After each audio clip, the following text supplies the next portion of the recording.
तो हेलो बच्चों, प्यारे बच्चों, क्या हाल चाल। वैद्युत आवेश एवं वैद्युत क्षेत्र के लेक्चर नंबर 2 में मैं अभिषेक गुप्ता आप लोगों का बहुत बहुत स्वागत करता हूं। प्यारे स्टूडेंटों, आज हम लोग पढ़ेंगे आवेश की विधियां। प्यारे स्टूडेंटों, इस लेक्चर के अंदर हम लोग आवेश की विधियां पढ़ेंगे। प्यारे स्टूडेंटों, आप लोग बने रहिएगा भौतिक विज्ञान के भी सभी लेक्चरों में, क्योंकि मैं आपको एक एक टॉपिक पूरा विध्वंस से पढ़ाऊंगा, क्योंकि इसमें कोई भी एक हेडिंग ऐसी नहीं होगी जिसको हम छोड़ेंगे। आपको हर हेडिंगों के बारे में डीपली एकदम नॉलेज देते हुए जाएंगे। प्यारे स्टूडेंटों, बने रहिएगा, क्योंकि चिंता करने का कोई विषय नहीं है यहाँ पर। सुनिए मेरी बात। प्यारे स्टूडेंटों, आवेश की विधियों में सबसे पहले जो हेडिंग है हमारी, वो घर्षण द्वारा आवेशन। घर्षण द्वारा आवेशन यानी रगड़ द्वारा आवेशन होता क्या है। प्यारे स्टूडेंटों सुनिएगा, यदि किन्हीं दो उपयुक्त पदार्थों को अनुकूल परिस्थितियों में परस्पर रगड़ा जाता है प्यारे स्टूडेंटों, तो उनके बीच इलेक्ट्रॉनों के स्थानांतरण के कारण दोनों वस्तुएं क्या हो जाती हैं, आवेशित हो जाती हैं। अगर मैं बात करता हूं प्यारे स्टूडेंटों, देखो दोनों वस्तुएं आवेशित हो जाती है। जैसा कि मैंने उसमें क्या करा था, आपको बल बताया था कि बल दो प्रकार के होते हैं, एक आकर्षण एक प्रतिकर्षण। यानी कि उसमें भी क्या हो रहा था, मैं कांच की छड़ को क्या कर रहा था, बिल्ली की खाल से रगड़ रहा था। मैं कांच की छड़ को रेशम से रगड़ रहा था, तो कांच की छड़ पर धनावेश उत्पन्न हो जा रहा था और रेशम की छड़ पर ऋणावेश, क्योंकि रेशम की छड़ पर हमको बताया नहीं गया था कि किस प्रकार का आवेश उत्पन्न हो रहा है। लेकिन आपको याद रहना चाहिए कि यदि कांच की छड़ पर धनावेश उत्पन्न हो रहा है प्यारे स्टूडेंटों, तो कहीं ना कहीं कांच की छड़ ने अपने इलेक्ट्रॉन को क्या कर दिया है, त्याग दिया है। और जब उसने अपने इलेक्ट्रॉन को त्यागा है तो रेशम की छड़ पर गया होगा वह इलेक्ट्रॉन, तो रेशम की जो रेशम होगा हमारा, वह क्या हो गया होगा, रेशम पर ऋणावेश आ गया होगा, कांच की छड़ पर धनावेश आ गया। उसी तरह हमने एबोनाइट की छड़ को किससे रगड़ा था, बिल्ली की खाल से रगड़ा था। प्यारे स्टूडेंटों, जब बिल्ली की खाल से एबोनाइट की छड़ को रगड़ा गया था, तो बिल्ली की खाल जो थी वह धनावेशित हो गई होगी, तभी हमारी एबोनाइट की छड़ ऋणावेशित हुई थी। यानी कि उस पर आयन आकर के इकट्ठा हो गए थे। कहीं ना कहीं ये था कि जिस पर से इलेक्ट्रॉन का स्थानांतरण हो जाता है प्यारे स्टूडेंटों, हमने कहा ये कांच की छड़ है, ये क्या है, कांच की छड़ है। अरे इसके ऊपर धनावेश आ चुका है, क्या आ चुका है, धनावेश।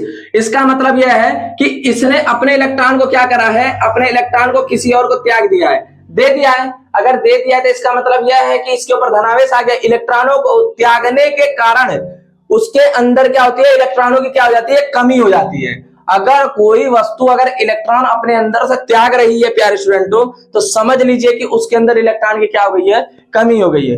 अगर कोई वस्तु इलेक्ट्रॉन ग्रहण कर रही है, समझ लो कि उसके अंदर क्या हो जाता है, इलेक्ट्रॉनों की अधिकता हो जाती है प्यारे स्टूडेंटों। यानी कि घर्षण द्वारा आवेशन, इसका मतलब यही है कि जब दो वस्तुओं को आपस में एक साथ रख करके घर्षण यानी कि रगड़ा जाएगा, तो दोनों के बीच में इलेक्ट्रॉनों का क्या हो जाता है, स्थानांतरण हो जाता है। एक इलेक्ट्रॉन त्याग देती है तो दूसरा इलेक्ट्रॉन क्या कर लेती है, ग्रहण कर लेती है। प्यारे स्टूडेंटों बने रहिए। देखिए अगले हेडिंग पर चलते हैं, चालन द्वारा आवेशन। प्यारे स्टूडेंटों, चालन द्वारा आवेशन। अरे भाई, चालन द्वारा यानी कि चालन का मतलब यह इलेक्ट्रॉन चल रहे होंगे। देखिए, यदि किसी आवेशित चालक को, यहां कह रहा है कि यदि किसी आवेशित चालक को किसी अन्य आवेश रहित चालक से स्पर्श कराएं, तो आवेश रहित चालक पर भी क्या हो जाता है, उसी प्रकृति का आवेश उत्पन्न हो जाता है। आवेशन की यह विधि जो है वो चालन द्वारा क्या कहलाती है, आवेशन कहलाती है। कहने का मतलब यह है प्यारे स्टूडेंटों, अगर मैं क्या करूंगा, देखिए अगर कोई, मैं कह रहा हूं कि अगर ये हमारा एक कोई गोला है, ये कोई गोला है, ये आवेश रहित है। कैसा है, इसके ऊपर किसी भी प्रकार का आवेश नहीं है, इसके ऊपर किसी भी प्रकार का आवेश नहीं है नन्हे मुन्ने प्यारे स्टूडेंटों, इसके ऊपर किसी भी प्रकार का आवेश नहीं है। इसी छड़ को जो है मैं इसके संपर्क में लेकर आऊंगा, तो इसका कहने का मतलब यह है कि यह भी क्या हो जाएगी, आवेशित हो जाएगी। क्या हो जाएगी, आवेशित। क्यों, क्योंकि दूसरे वस्तु के, आवेशित वस्तु के दूसरे के संपर्क में आने पर यह भी वस्तु उसी प्रकार के आवेश को रखने लग जाती है। यहाँ पर कह रहा है कि आवेशित चालक को किसी अन्य आवेश रहित चालक से स्पर्श कराएं, माने टच कराएं, छुआएं उसको, तो आवेश रहित चालक पर भी उसी प्रकृति का क्या हो जाता है, आवेश उत्पन्न हो जाता है। जहां तक मेरे को बात समझ में आ रही है कि मतलब आपको एक एक कंसेप्ट जो है मैं क्लियर करता हुआ जा रहा हूं प्यारे स्टूडेंटों। आपको पूरी फिजिक्स जो है मैं कंप्लीट कराऊंगा, इसी चैनल पर बने रहिए और चैनल को एक दूसरे से शेयर भी करते रहिए, क्योंकि लाइक भी करते रहिए। मेहनत काफी चल रही है तगड़ी, दबा करके इसको नोट कर। तो स्टूडेंटों अब चलते हैं हम लोग, अगली हमारी हेडिंग है प्रेरण द्वारा आवेशन। प्रेरण द्वारा आवेशन मतलब प्रेरण द्वारा आवेशन कुछ समझ में नहीं आ रहा है, लेकिन मैं बताता हूं कि हेडिंग से समझिए। कह रहा है कि प्रेरण मतलब किसी और ऐसी वस्तु के द्वारा एक ऐसी वस्तु को प्रेरित किया जाएगा कि जिसकी वजह से जो वस्तु प्रेरित कर रही है उसकी वजह से उसके ऊपर क्या आ जाए, आवेश आ जाए। कहने का मतलब यह है प्यारे स्टूडेंट हो, प्रेरण मतलब प्रेरित करना किसी चीज को। अगर कोई बच्चा अगर लड़ाई के लिए प्रेरित नहीं हो रहा है, मतलब वो लड़ाई नहीं करना चाहता है, कोई ऐसा इंसान आएगा जो बहुत ज्यादा उसको मतलब जिसके जो लड़ाकू जिसकी प्रकृति जो है वो लड़ाकू वाली हो, वो क्या करेगा, सीधे साधे इंसान को ऐसा भ्रमित कर देगा कि वो उसके अंदर प्रेरणता उत्पन्न कर देगा कि चलो तुम लड़ने के लिए तैयार हो जाओ। चलिए देखिए, समझाता हूं मैं आपको। देखिए देखो प्यारे स्टूडेंट हो, अगर दो आवेश रहित में गोलों को एक दूसरे के संपर्क में रखता हूं, दो आवेश रहित गोले हैं ये, अब इनको वैद्युत रोधी स्टैंडों पर मैंने क्या कर दिया है, रख दिया है। वैद्युत रोधी मतलब ऐसा स्टैंड जिसके अंदर किसी भी प्रकृति का आवेश नहीं आ जा सकता है। ठीक है, देख लीजिए, ये दो वैद्युत रोधी क्या है, स्टैंड है, और ये गोले का नाम मैंने क्या दे दिया प्यारे स्टूडेंटों, ए, और इस गोले का क्या नाम दे दिया मैंने, बी। देखिए दो गोले हैं, इन दोनों गोले में किसी भी प्रकार का आवेश नहीं है, आवेश रहित गोले हैं ये, मैंने इसमें किसी भी प्रकार का आवेश नहीं है। इनके अंदर होगा लेकिन इसके गोला ए है, गोला बी है, लेकिन इसके पास किसी भी प्रकार का इस समय आवेश नहीं है। पहली स्थिति ये है, हमने क्या कहा कि इनके पास किसी भी प्रकार का आवेश नहीं है। अगर मैं क्या करूं प्यारे स्टूडेंटों, इस गोले ए और बी और ये दोनों किस पर रखे, एक वैद्युत रोधी स्टैंडों पर। किस पर रखे हैं प्यारे बच्चों, वैद्युत रोधी स्टैंडों पर। भाई देख लीजिए, सुंदर सुंदर चित्र बन रहा है, वैद्युत रोधी स्टैंडों पर रखा गया है। अगर मैं क्या करूंगा, गोले ए और बी के निकट प्यारे स्टूडेंटों एक धनावेशी छड़ लेकर आऊंगा। कैसी छड़, एक धनावेशी छड़। अगर गोले ए और बी के निकट में मैं एक धनावेशी छड़ लेकर आता हूं, देख लीजिए, ये छड़ के ऊपर देखिए किस प्रकार का आवेश है, धनावेश है। किस प्रकार का आवेश है, धन का। अगर मैं क्या करूंगा, इस छड़ को मैंने गोले ए से चिपका के रखा है। किससे, गोले ए से। अब गोले ए के अंदर जो इलेक्ट्रॉन पहले से मौजूद होंगे वह एकत्रित हो जाते हैं।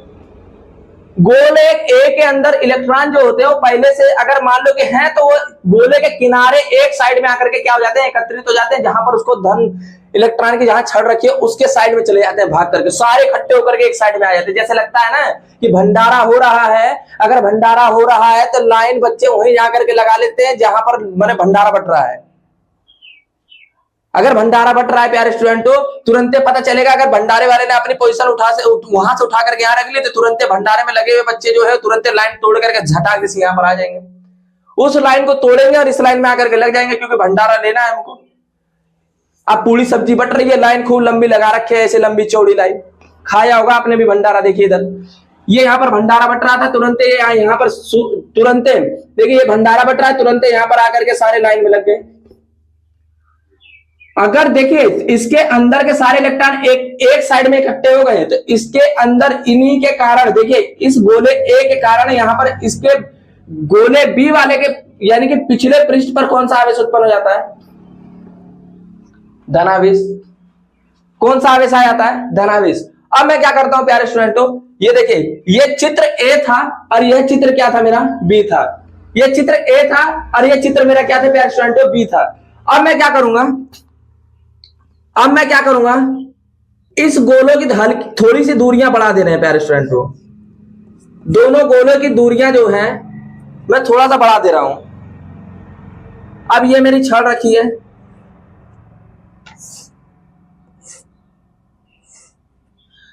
इस छड़ पर धनावेश आपको पता है। अब मैंने गोले की देखिए इनकी दोनों की दूरियों को थोड़ा सा बढ़ाया। जब गोलों की दूरियों को थोड़ा सा मैंने बढ़ाया तो मैं देखना चाहता था क्या आवेश बना रहेगा क्या। हाँ भाई आवेश बना हुआ है अभी भी, हल्की सी डिस्टेंस बढ़ाने पर भी। ये हमारा ए है, ये गोला हमारा बी है प्यारे स्टूडेंटों। वैद्युत रोधी स्टैंड है ये हमारा। अब क्या करेंगे हम, अब देखिएगा, अब मैं क्या करूंगा, इन तीनों की दूरियों को बढ़ा दूंगा।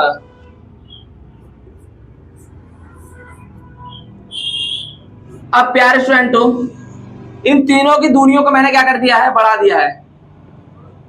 छड़ को तो बहुत दूर फेंक के मार दिया जाइए, उठा लीजिए। तो होता क्या है, तीनों की दूरियों को मैंने बढ़ा दिया एकदम।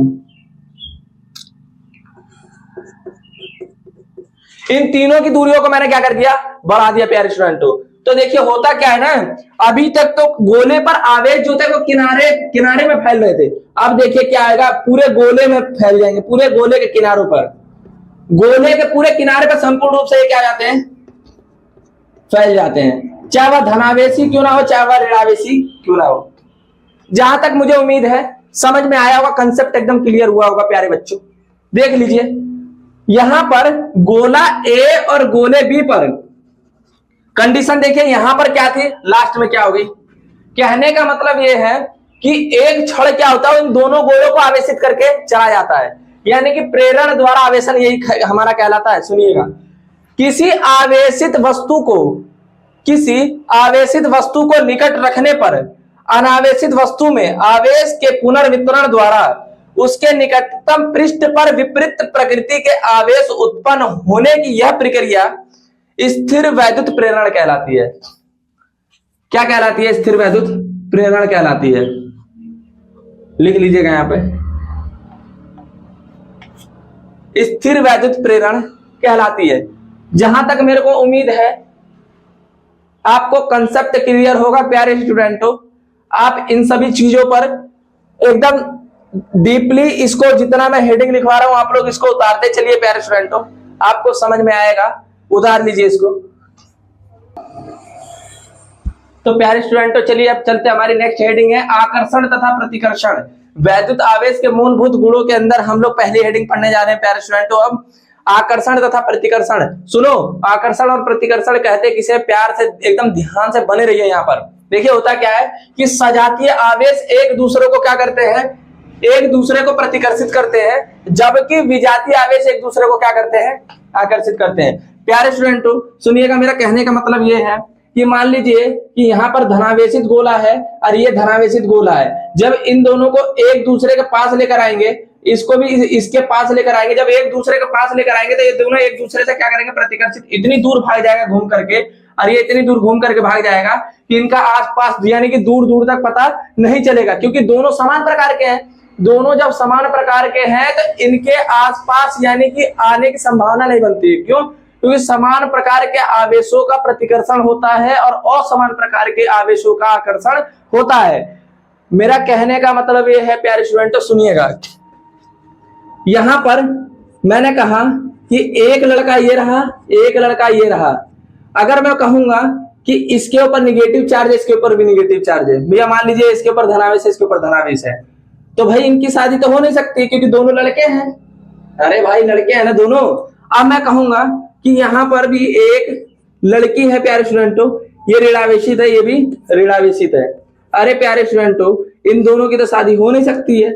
अगर वही इस लड़के की और लड़की कराए तो दोनों के बीच में क्या होगा, आकर्षण होगा। क्या होगा, आकर्षण होगा।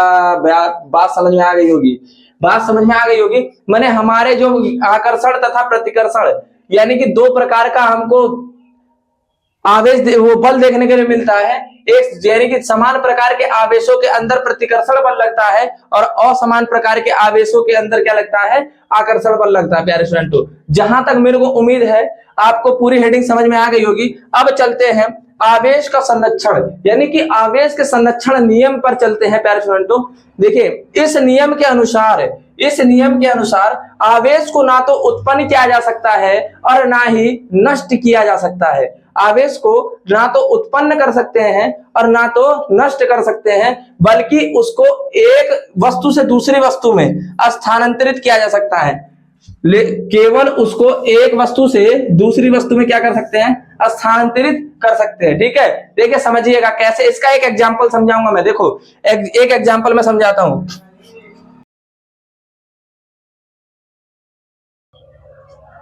देखिएगा स्टूडेंटों, अगर मैंने कहा कि यहां पर आपकी यानी कि ये आपकी एक तरह से कांच की रॉड है, कांच की छड़ है ये। अब इस कांच की छड़ को हमने बिल्ली की खाल से रगड़ दिया था।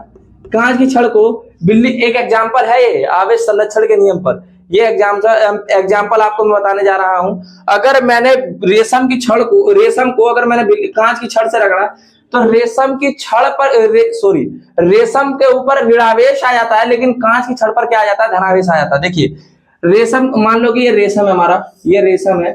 अब ये रेशम जो है वह ऋणावेशित हो गई है। क्या हो गई है, ऋणावेशित हो गई है। भाई देखो जितना, अगर इस पर 4 धनाएं दिखाई दे रहे हैं तो इस पर कितने ऋणाएं दिखाई दे रहे हैं, 4। इसका मतलब यह है कि आवेश का केवल ना तो हानि हुई है ना तो लाभ, बल्कि अगर आपस में दोनों चीजों को, दोनों वस्तुओं को रगड़ा गया है तो एक के ऊपर धनावेश उत्पन्न हो गया है और दूसरे के ऊपर क्या उत्पन्न हो गया, ऋणावेश उत्पन्न हो गया। प्यारे स्टूडेंटों, एक के ऊपर धनावेश उत्पन्न हुआ, एक के ऊपर ऋणावेश, उतनी ही मात्रा में उत्पन्न हुआ है जितनी मात्रा में इस, यानी कि धनावेश किसके ऊपर, कांच की रॉड के ऊपर हुआ है। और ये रेशम है हमारा, ये रेशम है तो रेशम के ऊपर उतना ही ऋणावेश उत्पन्न हुआ है जितना कांच की छड़ पर धनावेश उत्पन्न हुआ है। इसका मतलब यह है आवेश ना तो नष्ट हुआ है ना ही आवेश उत्पन्न हुआ है, बल्कि एक वस्तु से दूसरी वस्तु में केवल आवेश का क्या हुआ है, स्थानांतरण हुआ है। प्यारे स्टूडेंटों, जहां तक मेरे को उम्मीद है आपको पूरी बात समझ में आ गई होगी। उतार लीजिए इसको।